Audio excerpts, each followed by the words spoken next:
औज़ुबिल्लाहिमिनश्शैतानिर्रजीम बिस्मिल्लाहिर्रहमानिर्रहीम। मुअज़्ज़िज़ सामीन इकराम अस्सलामु अलैकुम व रहमतुल्लाहि व बरकातुहू।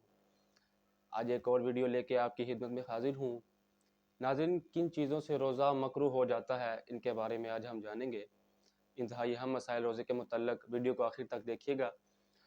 नाज़रीन, किन चीज़ों से रोज़ा मकरूह होता है, और बाज़ लोगों को ये भी गलतफ़हमी है कि इनके करने से रोज़ा टूट जाता है, रोज़ा फ़ासिद हो जाता है, जबकि रोज़ा फ़ासिद नहीं होता बल्कि रोज़ा मकरूह हो जाता है।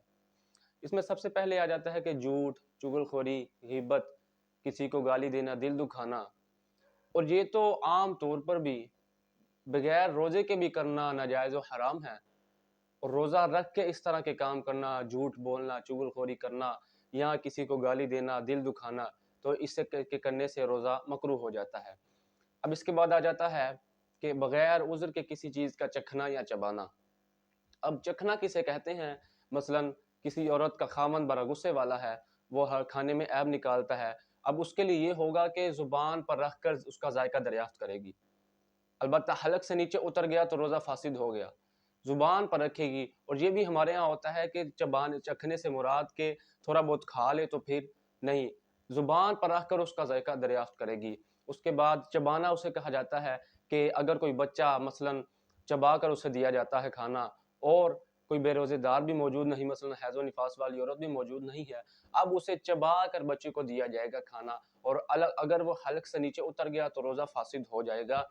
और अगर कोई बेरोज़ेदार भी मौजूद है, उसकी मौजूदगी में आपने उसे चबा कर बच्चे को दे दिया, तो इससे आपका रोज़ा मकरूह हो जाएगा। तो अब इसके बाद आ जाता है कि कौन-सी चीज़ रोज़े को मकरूह करती है। इसमें आ जाता है कि रोज़े की हालत में औरत का बोसा लेना, उसको बदन को छूना और गले लगाना, जबकि ये अंदेशा हो कि इसके करने से इंज़ाल हो जाएगा, या इंज़ाल होगा, या शहवत होगी, या हम बिस्तरी की नौबत आ जाएगी, तो इसके करने से रोज़ा मकरूह हो जाता है।